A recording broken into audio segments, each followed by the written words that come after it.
सो दोस्तों present time में भी हम अभी ओरछा में ही हैं और मेरा नाम है आदर्श सिंह, जैसा कि आप लोग जानते हैं, और चैनल का नाम है लव ट्रिप ब्लॉग।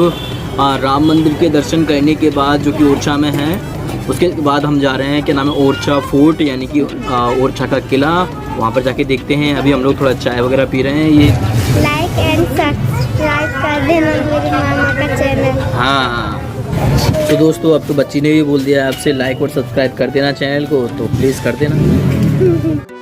सो आइए दोस्तों चलते हैं नगर परिषद ओरछा से हम ओरछा फोर्ट के लिए। दोस्तों बता दूं आपको, काफ़ी बेहतरीन जगह है दोस्तों। यहाँ पर हम क्या क्या देखने वाले हैं वो भी आपको वीडियो में जस्ट बता देता हूँ। टिकट काउंटर आपका राइट साइड में पड़ेगा। सबसे पहले हम देखेंगे जहांगीर महल, राजा महल, दाऊ जी की कोठी और राय प्रवीण महल, साथ में हमाम खाना और ऊँट खाना दोस्तों। इसके बाद ही आपको बात के लिए बताऊँ तो सीधे आपको राइट हैंड पे जाना है। वहाँ पर आपको यदि आप ऑडियो गाइड में इंग्लिश या कोई भी लैंग्वेज आप प्रेफर करते हैं तो यहाँ से आप कांटेक्ट कर सकते हैं। जो भी चार्जेस हैं वो आपको बता दिए जाएंगे दोस्तों। वहाँ पर काफ़ी बोर्ड भी लगे हुए हैं, उस बोर्ड के आप जान सकते हैं कि मतलब क्या चार्ज है दोस्तों। अगर टिकट की बात करें तो आपको 10 रुपये इंडियन सिटीज़न के लिए चार्ज देना होगा, और साथ में आपको बताना। और अगर टूरिस्ट गाइड की रेट के बारे में बात करें, अगर आप 1 से 5 लोग हैं तो 610 रुपये, उससे ज़्यादा है तो 800 रुपये समथिंग। सो दोस्तों जैसा कि मैंने आपसे बोला था, मैं प्रेजेंट टाइम में ओरछा अपना फोर्ट पर आ चुका हूँ, यानी कि ओरछा किले पर आ चुका हूँ। यहाँ पर अगर इंडियन सिटीज़न की बात करें तो पर हेड आपका 10 रुपये टिकट है, और बाकी मेरे साथ में पंडित जी गाइड हैं, तो अपन उनसे क्या नाम है गाइडेंस देखते हैं कैसे करते हैं। तो आइए बने रहिएगा वीडियो में आपका ओरछा फोर्ट पर। ओके आइए। तो जी पंडित जी, तो देखिए ओरछा जो है एक छोटा सा गांव है यहाँ, ठीक है। तो ओरछा आज से 500 वर्ष पहले राजधानी थी। ओके ओके, तो जो पूरा क्षेत्र है बुंदेलखंड, उसकी राजधानी हुआ करती है। ठीक है। बुंदेलखंड आधा उत्तर प्रदेश में चला गया है और कुछ हिस्सा मध्य प्रदेश में आ गया है। तो पूरा बुंदेलखंड का उस समय पावर हाउस ओरछा हुआ। तो पूरा बुंदेलखंड संचालित हो रहा था 500 वर्ष पहले ओरछा। इसलिए यहाँ पर बहुत बड़े बड़े मंदिर देखते हैं यहाँ, और बहुत बड़े बड़े महल देख पा रहे हैं। इस हम परिसर में चलते हैं, किले परिसर में जी। तो यहाँ लगभग 4 बड़े महल बने हुए हैं, जो अलग अलग समय पे अलग अलग राजाओं के द्वारा बनाए गए। पहला महल इसमें है राजा महल। इसको पहली और तीसरी पीढ़ी तक बनता है। इसको लगभग 60 से 65 वर्ष लगते हैं बनने में। दूसरा महल होता है जहांगीर महल, जो यहाँ के राजा अपने अतिथियों के स्वागत सत्कार के लिए बनाते हैं। तीसरा जो महल है वो बनाते हैं यहाँ के शीश महल के नाम से जाना जाता है, और अंत में जो महल बनता है वो हमारा आइकॉनिक महल है। इस प्रकार से 4 महल हम उसको देख सकते हैं। तो राजा महल में दीवाने खास हम देखेंगे, बने हैं 500 वर्ष पुराने, बहुत सुंदर चित्र हैं, वो भी आपको। तो जैसे इस किले का निर्माण किसने कराया था पंडित जी? पहले जो राजा है रुद्र प्रताप सिंह, वो इसका निर्माण करा दिया। ठीक है, रुद्र प्रताप सिंह। उसके बाद मुगल शासन भी यहाँ पर आया, जैसा कि आपने मुगलों की अलायंस रही, पार्टनरशिप रही इन लोगों से। अच्छा। तो डिप्लोमेटिक पार्टनरशिप दोनों की लगी हुई। ठीक, तो अपन आगे चलें। चलिए।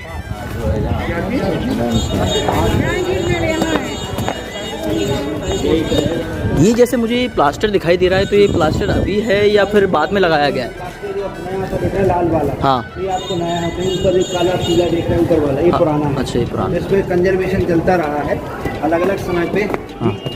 शासन क्षेत्र है, ये दीवाने आम का क्षेत्र है। अच्छा अच्छा, यहाँ सभा लगती थी? सभा लगती थी, राजा के लोग यहाँ बैठते थे। अंदर इसमें 3 वो है इसमें स्थल। सबसे ऊपर जो कोने में विराजत होंगे वो राजा बैठेंगे वहाँ पर। उसके बाद मंत्री बैठते थे, उसके बाद उनके व्यापारी होते थे, यहाँ से लेके वहाँ तक आम जनता अपराधी होती थी। अच्छा। वर्तमान में लाइट एंड साउंड शो होता है यहाँ पर। वो कितने क्या टाइम है? 6:30 से होगा अंग्रेजी का शो, 7:30 तक पहला शो। दूसरा हिंदी का होगा आपका 7:45 से 8:45। 200 रुपये उसका चार्ज रखा हुआ है पर हेड। ऊपर जो हम टाइल्स का काम देखते हैं नीला हरा, तो नीला जो मोजाइक है ये लाया गया अफगानिस्तान से। अच्छा, हाँ जी। और हरा जो देखते हैं वो तिब्बत से लाया गया था। ये सीढ़ी जो लीक कर। अच्छा, एंट्री कहाँ से की है अपन? यहीं से करते हैं, ये यहाँ से एंट्री की है। यहाँ द्वार बंद है, हम आपको प्रवेश कराने वाले इस द्वार से। अच्छा। तो पूरब में स्थापित है, इसमें 2 आंगन है जैसा हम इसमें देख पा रहे हैं। इसको 5 मंजिला है अंदर वाला, और बाहर वाला है 4 मंजिला। उसके साथ से बुंदेली महल कहे जाते हैं, जो कि स्टार्टिंग में मैंने देखा था, जो राजा महल भी लिखा हुआ है। ओरछा नगर का जो नाम पड़ता है जी, ऐसी मान्यता है आज से जब 500 वर्ष पहले राजा रुद्र प्रताप सिंह इस नगर में आते हैं शिकार के लिए। तो इस जंगल था यहाँ पर, जंगल का ना इन्हें ओर दिखाई दिया ना इस जंगल का छोर दिखाई दिया। तो नदी के पास जब पास पहुँचते हैं तो नदी ने जंगल के ओर छोर दिखा दिए राजा को, तो जगह का नाम इन्होंने ओरछा रख दिया। अच्छा, वो जो सही। पूरा क्षेत्र है बुंदेला राजाओं का था, अधीन पे बुंदेलखंड कहा गया है। बुंदेल जो राजा रहे उनका आते बनारस से है ये लोग, ठीक है। तो मूल रूप से वहाँ से निकलते हैं। इनकी कुल देवी विजयवासी माता है जो उत्तर प्रदेश मिर्जापुर में है। अच्छा, कहा यह जाता है उन्होंने अपनी कुल देवी को प्रसन्न करने के लिए जब अपना शीश अर्पित करते हैं ये, तो रक्त की बूंदें धरती पे गिरती हैं। ठीक है। तो रक्त की बूंदों से बूंद और धरती को हम इला कहते हैं, जो बुंदीला इस प्रकार से इनका नाम है। सो ये दोस्तों प्रवेश द्वार है राजा महल का, और हम यहाँ से एंट्री करते हैं। इसका प्रवेश द्वार यही है। सो एंट्री करते हैं दोस्तों, आइए देखते हैं। उनको दे, अरे उनको दे, बोल रहा ना, अरे उनको देखो।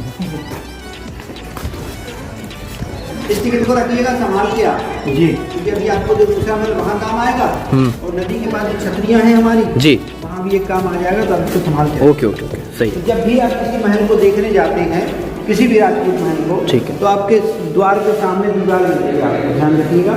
ये उनकी सुरक्षा को बनाए रखती थी, उनकी प्राइवेसी को बनाए रखती थी। उस समय यहाँ पर दर्पण हुआ करता था, बुरी नज़र को बाहर निकालता था। उत्तर का द्वार जो बंद दिखाया था हमने आपको, वो समृद्धि के लिए बनाया जाता था, और पूरब का द्वार आपको स्वास्थ्य के लिए बनाया जाता था। तो भारतीय वास्तुशास्त्र में दो ही द्वार आते हैं, उत्तर का और पूरब का। पश्चिम और दक्षिण के द्वार कभी नहीं बनाए जाते हैं। इसके हम लोग वर्णन करते हैं, जिसमें आपको दीवान खास नजर आया। वो बाहर का हिस्सा था जहाँ आपको दीवान आम था, न्यायशाला थी, इसमें विशेष लोग ही आए। तो जैसे पंडित जी एक बात बोलूं कि अभी लास्ट टाइम में शायद यहाँ पर मुगल शासकों को होगा, इसलिए दीवाने खास, और क्योंकि वो वही उर्दू वर्ड हैं, नहीं तो क्योंकि अब हिंदू राजा का भी राज रहा है, तो शब्दों का थोड़ा चयन है उनमें, लेकिन इतिहास लेखन में ऐसा लिखा गया है। दीवाने आम को हम बोलते हैं न्यायशाला अपनी भाषा में, ठीक है जी। ये जो दीवाने खास है इसको हम बोलते हैं अपनी भाषा में मंथला कक्ष, पर ये लिखा हुआ है बाहर दीवाने आम दीवाने खास, तो हमको बोलना पड़ेगा। जी जी, मूल रूप से इसको कहा जाता था हमारी पुरातन परंपरा में मंथला कक्ष, क्योंकि यहाँ पे बहुत सालों तक मुस्लिम राज रहा, तो वो क्या उर्दू की लैंग्वेज उनका बहुत ज़्यादा प्रचलन में भी आ गया। हमारे भी लैंग्वेज में उर्दू के साथ बहुत मिले हुए हैं। ये इनका भोजन कक्ष है। अच्छा अच्छा, भोजनशाला है। जो 3 दरवाजे आप बंद देख रहे हैं वर्तमान में, इनकी किचन है, रसोई है यहाँ पर। और ये जो मंच आप देखते हैं, ये किसी भी दीवाने खास में आप नहीं पाएंगे, क्योंकि जो क्षेत्र है उत्तर पूरब का संयुक्त क्षेत्र है। ये इस क्षेत्र को हम ईशान कोण बोलते हैं वास्तुशास्त्र में, और ये मूल रूप से भगवान शिव को समर्पित होता है। और शिव एक विशेष रूप से चालू है, तो हम जो देखते हैं तो ये आपको अनुभव ऐसा कराता है जैसे मार्बल का। ये तो मार्बल का नहीं है, ये मूल रूप से इसमें शंख का पाउडर है। जो दीवार के अंदर हम देखने का प्रयास करते हैं, इसमें ईंटें नहीं हैं, इसमें बड़े बड़े ग्रेनाइट ब्लॉक्स हैं। उस ब्लॉक को बांधा गया है चूने के गारे में। विशेष प्रकार का एक गारा होता था चूने का, उसकी जो आयु होती है वो 1000 वर्ष होती है। 500 वर्ष हो चुका है, 500 और चलने वाला है। अब जो अंदर सीलिंग देख पा रहे हैं, इसमें परिचित कार्य हम देख पाएंगे, ये 500 वर्ष पुराना है जो हम देख रहे हैं। रंगों का जो प्रयोग है सारे आपके प्राकृतिक रंगों के प्रयोग के साथ बना हुआ है। जो नीचे आप हाथी घोड़े हम देख पा रहे हैं, ये राजपूत परंपरा को दिखाने के लिए है। इसके आकार पे हम ध्यान देते हैं तो एक गज प्रस्तुत एलिफेंट बैक सीलिंग आपको ये दिखाई पड़ रही है। छल्ले जो हम देख रहे हैं, छल्लों का मूल रूप से इसमें काम था, क्योंकि दरवाजे नहीं है तो इसमें पर्दाओं पर्दा तो गर्मी में पर्दा प्रथा का नहीं कॉन्सेप्ट, केवल इसमें दरवाजे नहीं है। एक कॉन्सेप्ट है आपका ठंडा गर्म करने का।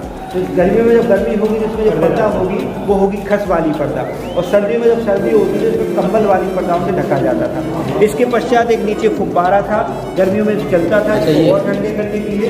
इसके ऊपर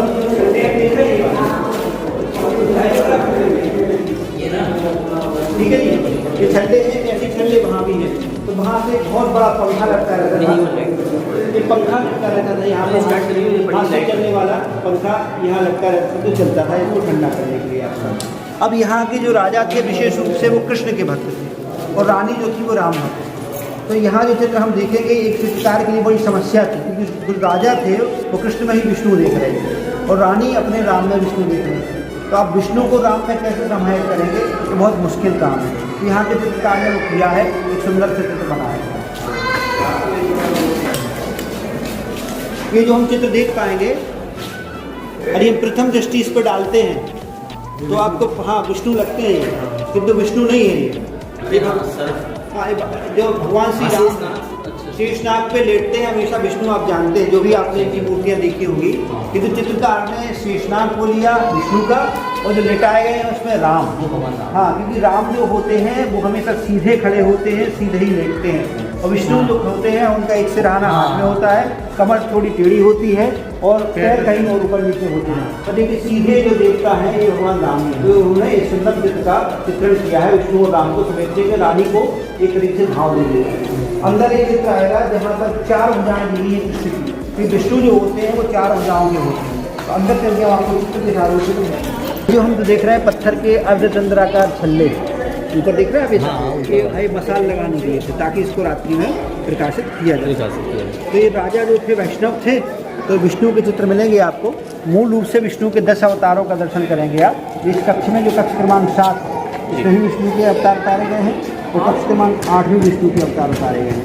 7 मान्यता ये है कि रानी का कक्ष मानते हैं और वो 8 को राजा का कक्ष मानते हैं। मध्य में जो हम चबूतरा वंश देख रहे हैं, ये मूल रूप से पूजा अनुष्ठान के लिए था। इस स्थान को हम ब्रह्मस्थल कहते हैं। तो पुराने हम घरों को जो देखते हैं तो उसमें हम देखते हैं आंगन होता था और मध्य में हम एक तुलसी का पेड़ रखते थे। बिल्कुल, तुलसी का हम जो पेड़ है वो ब्रह्मस्थल कहलाता है, जहाँ पूजा अनुष्ठान उपासना हुआ करती थी। तो उसी परंपरा में है आंगन है, और एक छोटा सा एक प्लेटफॉर्म ब्रह्मस्थल के रूप में रखा गया है। अब एक चित्र जो है इसमें हम आपको दिखाने वाले हैं उसकी वजह से। सो दोस्तों काफ़ी प्राचीन जगह है, और प्राचीन जगह के अकॉर्डिंग टू यहाँ पर काफ़ी बेहतरीन पेंटिंग बनाई गई है। आइए गाइड से जानते हैं। तो रंग इसमें ऐसे भरे गए हैं जैसे अभी किए हुए रंग, किंतु ये 500 वर्ष पुराने हैं जो हम देख पा रहे हैं। ये जो पहला अवतार है भगवान विष्णु का, इसे मछली के रूप में जानते हैं, मत्स्य अवतार कहलाता है जी। दूसरा जो है एक कच्छप या कुर्मा अवतार कहलाता है। तीसरा जो है ये वराहा है। चौथे जो हम देख पा रहे हैं जो दरवाजे से निकलते हैं सफ़ेद, ये नरसिम्हा है। 5वें हम देख पाएंगे जो कि अब छोटे से आपको दिखाई पड़ रहे हैं नीले, ये वामन अवतार कहे जाते हैं। 6वें जो परुषा के साथ भगवान परशुराम जी हैं, और 7वें जो सिंहासन विराजित किए गए वो श्री राम हैं। 8वें एक 4 भुजाओं में हमेशा विष्णु होते हैं, किंतु यहाँ जो मोर मुकुट है वो केवल एक ही देवता धारण करते हैं, वो कृष्ण है। तो कृष्ण को विष्णु को एक साथ दिखाने का प्रयास है। और 9वें बुद्ध है जो दुर्भाग्यवश मिट चुके हैं, और 10वां कहा जाता है कलयुग के अंत में कल्कि के रूप में आएंगे। उनका कोई चित्र यहाँ नहीं देख पाएंगे आप। यहाँ जो नीचे इसके चित्र हम देखते हैं, ये भगवान सूर्य हैं जो घोड़े पे अपने विराजित हैं, जा रहे हैं दिन की परिस्थिति में। ये देवताओं को भगवान विष्णु ये अमृत पिलाते हुए आपको दिखाई पड़ते हैं, क्योंकि यहाँ जो अमृत मंथन हुआ था उससे अमृत मंथन ये अमृत मंथन था। हाँ जी, अमृत मंथन किया गया था। इस चित्र को हम देखते हैं, आगे चलते हैं। ये वाले तो बिहार की गंडक नदी का चित्र है, जिसे हम कौनहारे घाटक में हुआ था, इसको हम गजेंद्र मोक्ष के रूप में जानते हैं। ये जो है हमारा एक मूर्छा के अलावा कहीं एक चित्र नहीं मिलेगा। ये मूल रूप से इसको हम बोलते हैं चुंगल चिड़िया। ये क्या ये यहाँ के राजा की शक्ति को दिखाने का प्रयास इस चित्र के माध्यम से किया गया है। और ये जो चित्र हम देख रहे हैं, सफ़ेद हाथी पे केवल एक ही देवता विराजित होते हैं, वो इंद्र है। इंद्र का अहरावत है ये, जिसको हम जानते हैं। ये भगवान गणेश जी विराजित किए गए हैं, ये विष्णु हैं और कृष्ण है। तो पूरी इसी परंपरा में विष्णु के चित्रों के साथ चित्रण आपको दिखाई पड़ रहा है। इस कक्ष की मान्यता ये है कि रानी के कक्ष के रूप में हम इसको जानते हैं। सो दोस्तों जैसा कि आप जानते हैं कि अभी हम राजा महल देख रहे हैं, और राजा महल से रिलेटिव सारी जानकारी जो हमारे गाइड हैं उनके द्वारा ले रहे हैं। ठीक है, आगे चल के दोस्तों मैं आपको बताना चाहूँ कि आगे हमें बहुत सारी जैसे छतरी पे भी जाना है जहाँ पर रिवर है, तो आप वीडियो को पूरा देखिएगा और हो सके तो ईयरफोन यूज़ करें। Thank you. पजामा थोड़ा सा ऊपर है, ड्रेसिंग इनकी की गई है। मतलब उस समय इस क्षेत्र में पर्शियन लोग आ रहे थे व्यापार के लिए, ऐसा इसको हम देख सकते हैं। तो पूरी ही उस तरह परंपरा में चित्र बनाए जा रहे हैं। इसमें 2 महत्वपूर्ण चित्र है। एक चित्र है आपका अंदर की ओर, जिसमें 12 महिलाएं से मिलकर एक हाथी का निर्माण होता है। एक तरीके से कहें तो बहुत ही उत्कृष्ट चित्र है उस समय के कला के हिसाब से। हाँ जी, तो कला के हिसाब से हम उसको देखने का प्रयास करते हैं। चलेंगे, राजा ये चाहते थे अपने ईश्वर के दर्शन यहाँ से हम कर सकें, तो यहाँ ईश्वर के दर्शन कराने के लिए यहाँ के इंजीनियर्स ने बहुत सुंदर एक खिड़की बनाई है, उसको भली रोक दे। हाँ, ये पंडित जी यहाँ से क्या नाम है शहर दिख रहा है, जैसे सामने क्या नाम है भगवान राम का मंदिर दिख रहा है जी। एक विशाल जो मंदिर हम देख पा रहे हैं यहाँ से जी, ये विशाल मंदिर भगवान श्री राम के लिए बन रहा था। ठीक है, किंतु भगवान श्री राम के आने के पहले एक शर्त थी कि जहाँ हमको विराजित करेंगे वहाँ से कभी हटाए नहीं जाएंगे। तो रामचंद्र जी जो विराजित किए गए हैं, तो बगल वाला जो पीली संरचना आप देख रहे हैं, वो उसमें विराजित है, जिसको रसोई हम मान रहे हैं, किंतु रसोई नहीं है। दूसरा चीज, ये जो मंदिर है बहुत ही विशाल मंदिर है। बुंदेलखंड वासियों के लिए ये बहुत ही गर्व की बात है, क्योंकि भारत का अध्ययन जब हुआ इस मंदिर के संबंध में, तो भारत का सबसे ऊंचा मंदिर इसको घोषित किया गया है। मतलब the tallest temple of India के रूप में इसको जाना जा रहा है आज। तो हम आपको दिखाने के लिए, हाँ जी, तो ये जो हम देख रहे हैं इसकी संरचना बहुत ही विशाल है ये, और एक महल के रूप में बनाने का मैंने, हाँ वही मेरे को देखने में देखे ऐसे लगा, मंदिर जैसा नहीं, मंदिर प्लस क्या बोलते हैं, महल। क्योंकि आपका जहाँ जैसे आप ऊपर जाते हैं, आपके यहाँ सहस्त्रबाहु मंदिर है, तेली का मंदिर है, छोटे छोटे मंदिर है, अलंकृत है, बहुत सुंदर काम है, अलग विषय है।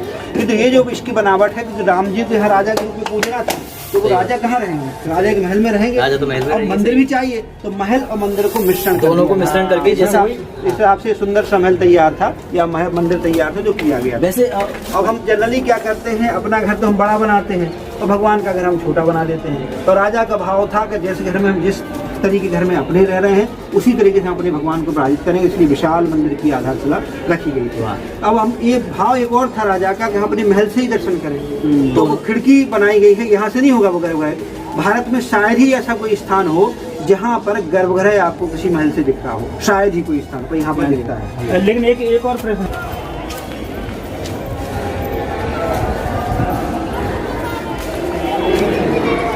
दरवाजे के अंदर, हाँ चालू है, देखिए आप दरवाजे के अंदर मंदिर के देखने का प्रयास कर रहे हैं, भीड़ भी है हालांकि, बिल्कुल पीला स्थान आप देख पा रहे हैं ना, बिल्कुल देख, तो सीधा यहाँ से दर्शन हो रहा है। थोड़े से वो है, धुंध है और लोग हैं, पर उस समय कल्पना कीजिए कितना सुंदर ये दृश्य रहा होगा, क्योंकि उस प्राकृतिक वातावरण भी साफ था, इतना ये नहीं था, तो पॉल्यूशन नहीं था ना। मतलब ये बनाना ये किसी आम कारीगर की बात नहीं है, इसको बनाने के लिए विशेष महारथी लोग चाहिए, जो ऐसा राजा। प्राचीन जितने भी काम हुए हैं वो सुंदर तरीके से हुए हैं, बहुत।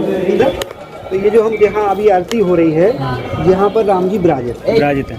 अब इसको रसोई कह दिया लोगों ने अपने भाव में, तो इससे आप जानते हैं रानी हो वो कभी रसोई नहीं बनाती। ये क्या हुआ, आम लोग जो होते हैं हमारे मतलब स्तर के लोग या आपके स्तर के लोग, तो महिलाएं जनरली जो जुड़ी होती हैं वो रसोई से जुड़ी होती हैं, उनका काम रसोई तक ही मानते हैं। तो अब ऐसे लोगों की संख्या बहुत ज़्यादा है, तो उन्होंने क्या किया, इसको रसोई बोल दिया। मूल रूप से रानी का महल था, ये राजा का महल। अब कहानी ये है कि यहाँ के राजा जो थे वो कृष्ण भक्त, मैं बोल चुका हूँ आपको, राम भक्त। अब ऐसा था क्यों, और यहाँ पर ये भारत का ऐसा अनूठा मंदिर क्यों है कि जहाँ पर राम को भगवान नहीं मानते हैं, भगवान को राजा मानते हैं, और राजा के रूप में उनकी पूजा राजा राम बोलते हैं। हाँ, और गार्ड ऑफ ऑनर जो गन सल्यूट है, भारत के किसी अन्यत्र मंदिर में नहीं दी जाती है, यहाँ दी जाती है। आज भी ये परंपरा हमारे यहाँ चली आ रही है। जब देश आज़ाद होता है तो नए अधिकारी आते हैं, मतलब चीफ मिनिस्टर आते हैं, गवर्नर आते हैं, इनके साथ एक विशेष प्रोटोकॉल होता है। जब ये नई जगह किसी में पहुंचते हैं तो इनको गन सैल्यूट होती है, और इनके साथ रेड लाइट रहती है। और जब इस नगर में आते हैं चीफ मिनिस्टर, गवर्नर, तो इनको गन सैल्यूट नहीं दी जाती है, इनकी रेड लाइट निकाल दी जाती है, क्योंकि यहाँ पर एक ही राजा है, वो है भगवान श्री राम। अब ऐसा है क्यों, तो कहानी चलती है एक अयोध्या, क्योंकि ये तो अयोध्या तो कलयुग की कहानी है। अयोध्या में हम देखते हैं महाराज दशरथ राम जी को राजा बनाना चाह रहे थे, वो उनका एक दिव्य राजा का रूप देखना चाह रहे थे, पर वो जब देखने का भाव आया और राज्य देने का भाव आया तो देना पड़ा वनवास, और राम वनवास के लिए निकल जाते हैं। उस विरह में महाराज दशरथ का स्वर्ग हो जाता है, स्वर्गवास होता है, उनकी महत्वाकांक्षा पूर्ण नहीं होती है। तो माता कौशल्या ने एक मूर्ति बनाई, उस मूर्ति को प्रतिदिन पवित्र सरजू नदी में स्नान के लिए ले जाती थी। मान्यता है उस मूर्ति से उनका प्रेम इतना हो गया कि वही उनको राम समझने लगती हैं, और जो राम बन गए हैं वो भूल जाते हैं।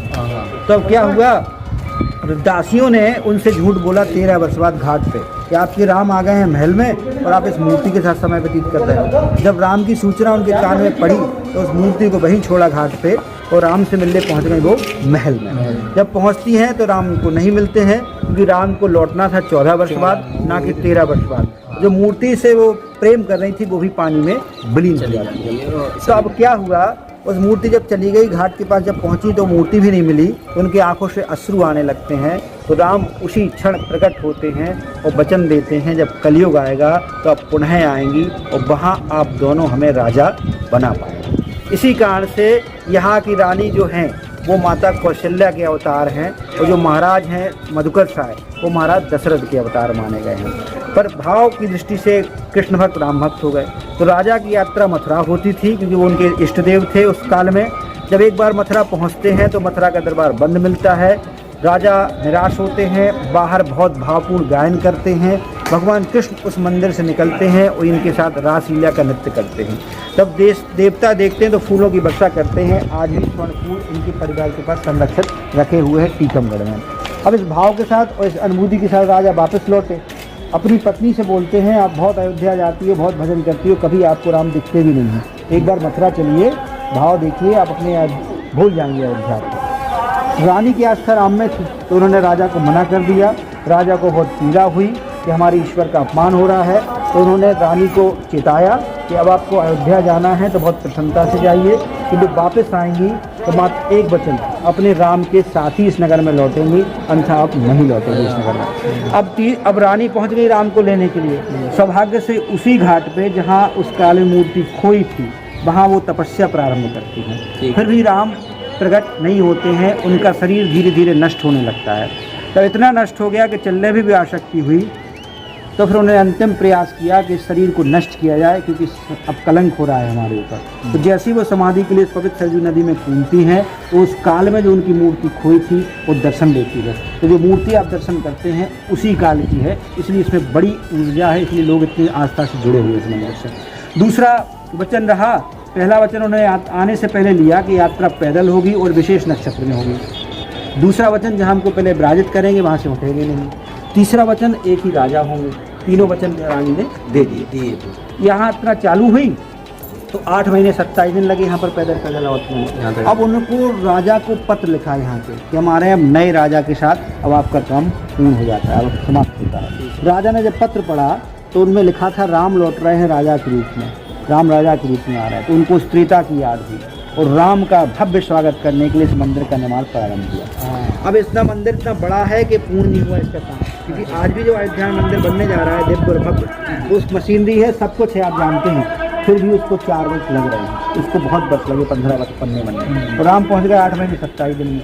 रानी इतनी प्रसन्न थी कि सब दिन भूलेंगे और सीधे महल में जाके विराजित थे।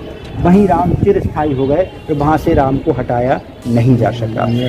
इस मूल कहानी यही इसलिए पूजा होती है। अब ये मंदिर तो बन गया बाद में, तो मंदिर में तो जनता नहीं रहती, राजा भी नहीं रहते, मंदिर में तो कोई ईश्वर ही रहेगा, तो भगवान विष्णु को समर्पित किया गया है। दुर्भाग्यवश इस विराट मंदिर से 1951 में मूल मूर्ति चोरी कर ली गई है।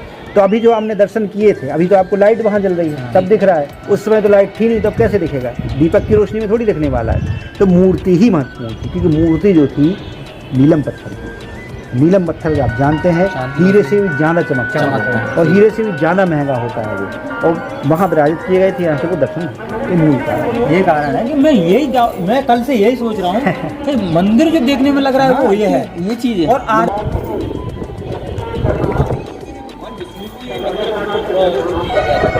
हमारे यहाँ आरती में आज भी गाया जाता है कि राम जी हमारे यहाँ दिन में रुकते हैं और रात्रि में शयन करने के लिए अयोध्या वापस चले जाते। कहा जाता है हमारे यहाँ आरती में कि राजा अवध नरेश के 2 निवास हैं खास, मध्य दिवस और छा रहत शयन अयोध्यावास। इसलिए कहा जाता है कि भगवान श्री राम के सिर्फ 2 ही जगह हैं भारत में, एक ओरछा और एक अयोध्या। दिन में यहाँ